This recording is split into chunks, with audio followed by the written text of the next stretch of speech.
Aujourd'hui dans le Point Genius, mes vacances se passent pas ouf, mon chien a bouffé un truc qui visiblement lui réussit pas des masses, et je me fais l'intégrale d'Eddie Mitchell. Abonne-toi, et si tu aimes notre travail, lâche un petit tip. Salut à tous et bienvenue dans ce nouveau Génie Incompris. Alors ouais, je sais, j'avais dit que je ferais Daredevil et Elektra, mais comme un certain monsieur rocker fêlé pro des comics a chopé une traumatite et m'a fait faux bon, j'ai dû me rabattre sur mon film chouchou avec Star Wars 8 et Dark Knight Rises, Godzilla de Gareth Edwards. Et vous savez quoi? Cette vidéo est sponsorisée par NordVPN. Et ouais mon gars, tu le sens que je commence à passer dans le game ou pas? Alors, pourquoi NordVPN? Bah déjà parce que moi qui voyage beaucoup, c'est devenu une évidence. En convention ou en simple déplacement, mais même pour toi qui te connecte régulièrement à un Wi-Fi public en bas de chez toi, quand on se connecte à un Wi-Fi non sécurisé dans la gare, dans le train ou au Starbucks, nos données transitent vers le même serveur que des dizaines d'autres personnes. Et à partir de là, pour un mec qui bidouille un peu, il n'y a plus qu'à se servir. Il pourra avoir accès à des trucs pas très graves, comme par exemple la miniature de ma prochaine vidéo, bon ça va pas divulgacher grand chose, mais aussi à nos photos perso ou à des données confidentielles sur les clients de mon entreprise. Là, NordVPN me permet de crypter toutes les données de manière inviolable en un clic. Tu n'envoies plus le signal de tes dernières photos de vacances,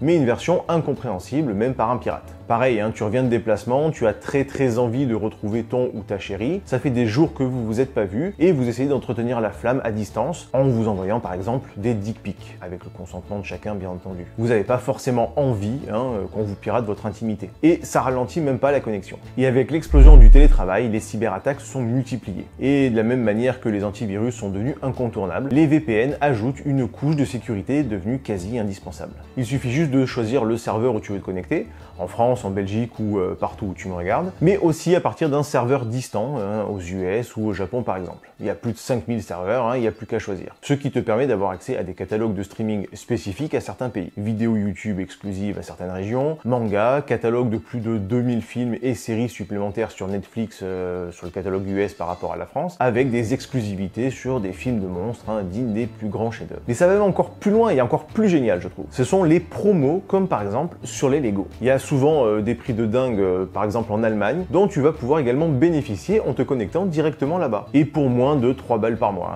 c'est carrément tout bénef. Connexion sécurisée multiplateforme, esprit léger, catalogue plus large et promo de malade sur mes produits préférés. Qu'est-ce qu'il te faut de plus? Une réduction?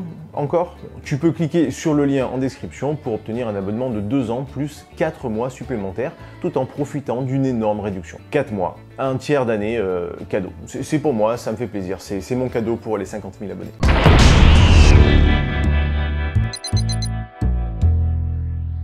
Godzilla de Gareth Edwards, réalisateur également de Rogue One, sorti en 2014, est encore une fois un monument de puissance visuelle basé sur un scénario extrêmement solide à l'épreuve de toute critique scientifique. La logique elle-même s'inspire de son génie. Dès le départ, tu sens que ça va faire dans la finesse avec une jolie réplique de Little Boy. Et là, moi forcément, ça me propulse en joie bonheur. Moi, dès que tu me mets des bombes nucléaires, je suis content. J'ai rien dit. Le mec d'Inception arrive dans une mine où il y a un truc gigantesque qui a fait un énorme trou. Tout ceci est des plus mystérieux.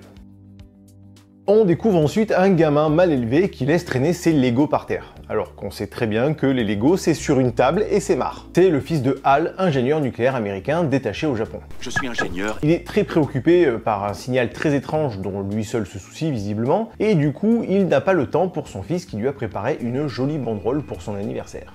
Je te fais une banderole. Quoi? Une banderole d'anniversaire. C'est donné tellement de mal. Non. Joyeux anniversaire. Quoi? Est-ce que c'est bon? Oui. Boudica, la réponse est là. Et elle te l'a dit il y a 40 secondes. Une banderole d'anniversaire. Les anomalies, séismes, décharges sont tellement violentes qu'elles se sont propagées jusque dans la salle de montage du film. Remate cette scène de la voiture, elle n'a absolument aucun sens, aucune cohérence. On dirait que les bouts sont mélangés pendant le transport. Le signal est trop irrégulier pour être un séisme. Activité sismique, comme dans le tremblement de terre. Non, les tremblements de terre sont arbitraires. Ça, c'est régulier. C'est un schéma. Mais les schémas, ça vous connaît, non? Bon, c'est pas un séisme, mais on n'est pas loin quand même. Et fatalement, ça se passe pas très bien pour Juliette. Parce que bon, appelle ça un séisme ou pas, une attaque terroriste ou Madonna qui chante sans autotune, quelle que soit l'origine de la catastrophe, descendre dans le réacteur en plein marasme dont on sait pas ce qui se passe, déjà l'idée a une petite odeur de matière fécale. Et il se retrouve à devoir enfermer sa femme. Le jour de son anniversaire en plus.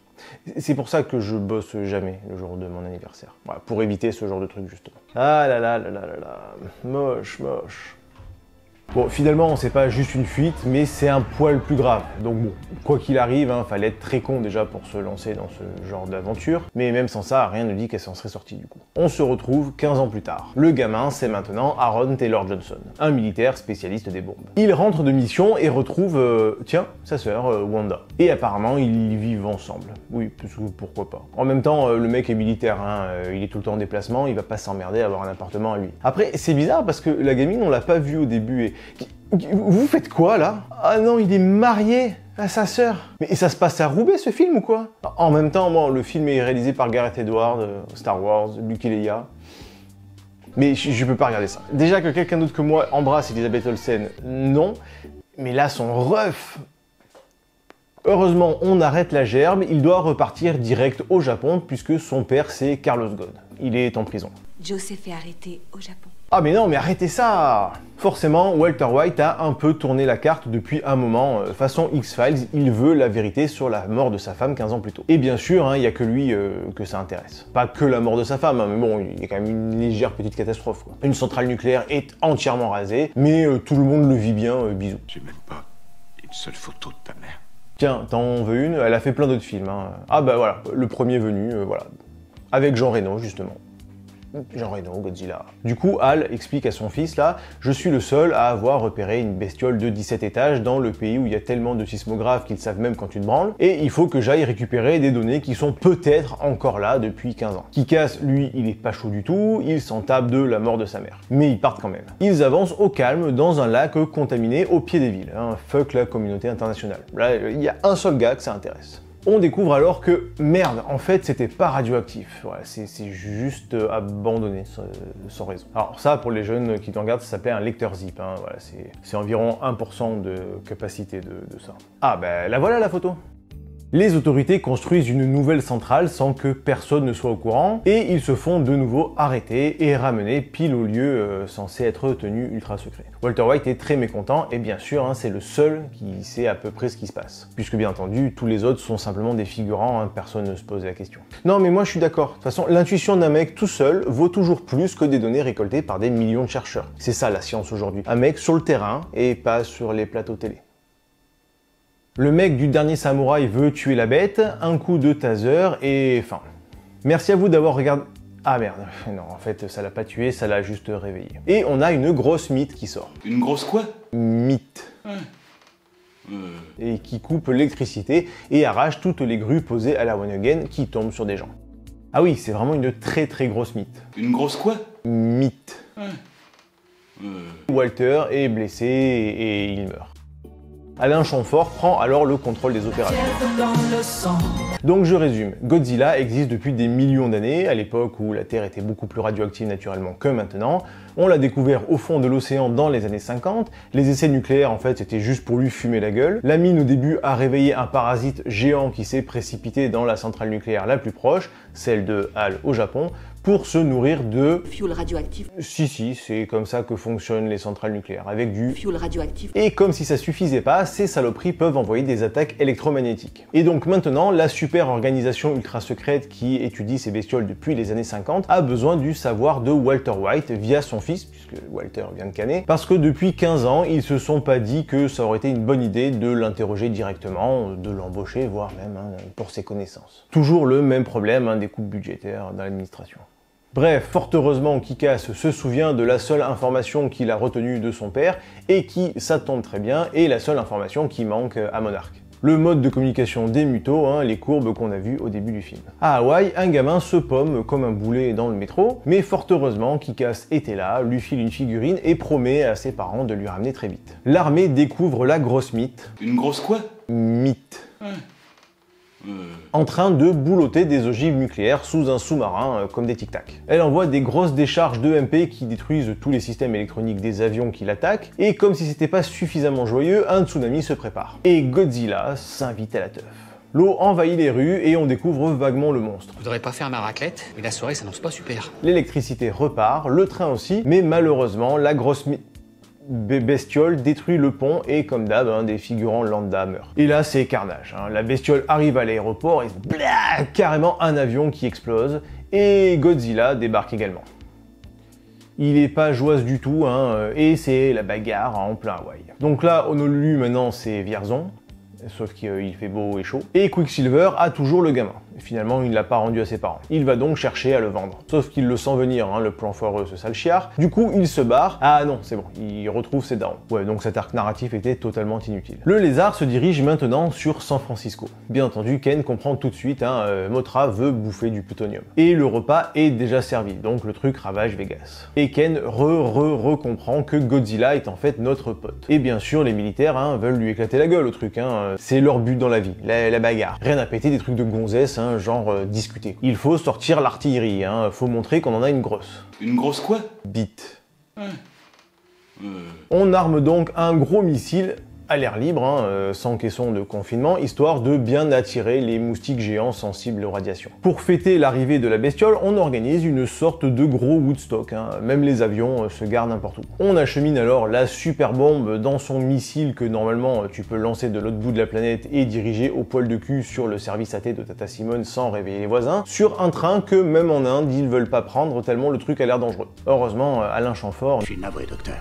Je peux pas courir ce risque. Oui, comme la bestiole détruit tout ce qui est électronique dans un rayon de 10 km, distance parcourue par une ogive de type SRBM en environ 1,2 secondes, vu que l'armée américaine a visiblement oublié les bases de la balistique mais qu'ils ont quand même pensé à créer une bombe de type mécanique, il est préférable de l'envoyer sur une ligne à très fort potentiel pu du cul plutôt que de risquer que la bestiole se rende compte qu'un suppôt atomique lui tombe sur le rable en piqué diagonale à Mach 23, qu'elle déclenche son mécanisme de défense en une seconde, et esquive la bombe qui, de toute façon, emportée par son énergie cinétique, lui pulvérisera la couenne façon Super Timor quoi qu'il arrive.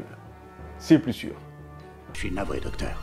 Je peux pas courir ce risque. De manière très surprenante, qu'on s'y attendait pas du tout, le train doit s'arrêter en urgence en pleine voie. La compagnie perd le contact radio avec les poteaux parce que... Et ils partent s'assurer que le ponton totalement ultra top secure pas du tout douteux est bien ultra top secure pas du tout douteux. Ils descendent donc sécuriser les pieds du pont, ok, et ils se prennent un char sur la tronche parce que pourquoi pas. Oh bah merde alors, le train redémarre mais la bébête était là en fait, c'est vraiment pas de bol quand même. Et on se rend compte qu'elle est prête à pondre plein d'œufs luminescents. Et le train nucléaire arrive en feu. Mothra détruit le pont, le train tombe, Kick-Ass se retrouve alors à 600 mètres de la verticale, on sait pas pourquoi, et l'ami t'as plus qu'à grailler les tic-tac radioactifs pépouze. Le mec se réveille alors pour une certaine raison couvert de boue au milieu de gens morts, et ses potes viennent récupérer un suppositoire. Encore un autre plan des plus ingénieux, et les gens évacuent la ville.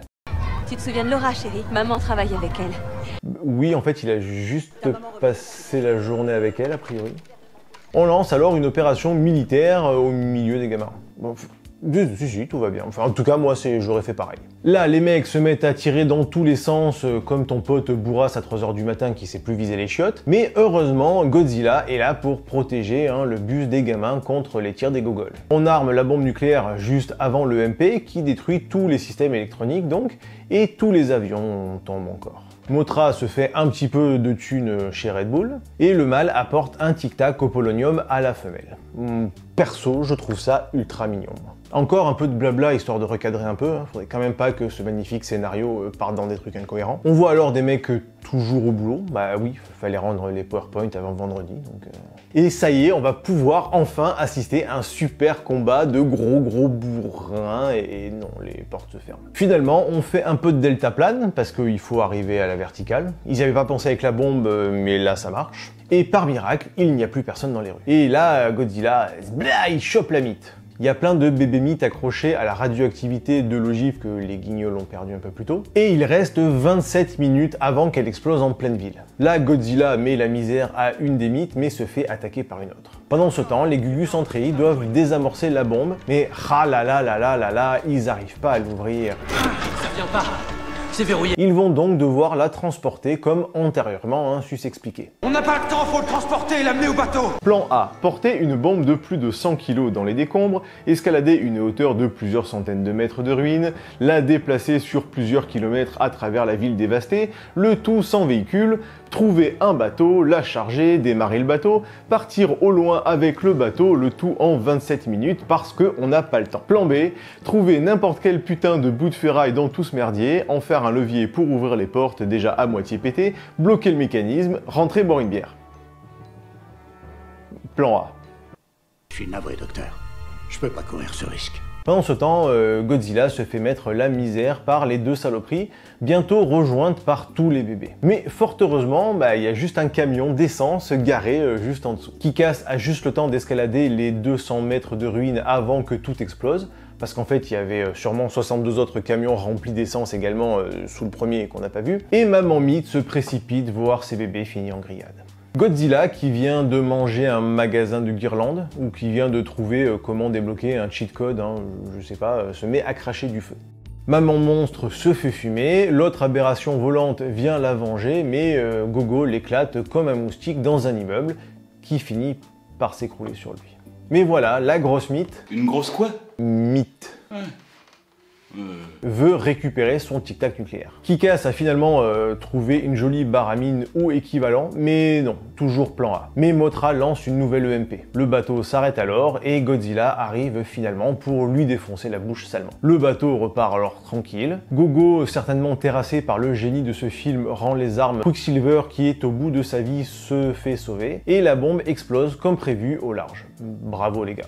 Kick-Ass qui a retrouvé son fils parce que ta gueule va voir un match de foot. Ken contemple la magnificence de la créature endormie qui se réveille finalement, ouf. Et Wanda revient à la fraîche et non, c'est dégueulasse. Godzilla est pas mort, au moins un truc à sauver dans ce scénar tellement trop fabuleux. Les gens l'applaudissent et fin. Et voilà, aucune conclusion, non, la vidéo se termine comme le film.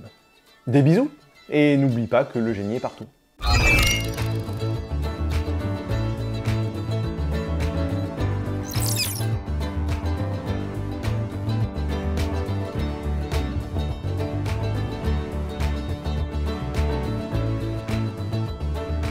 Non, c'est pas une blague, le film est fini et la vidéo aussi.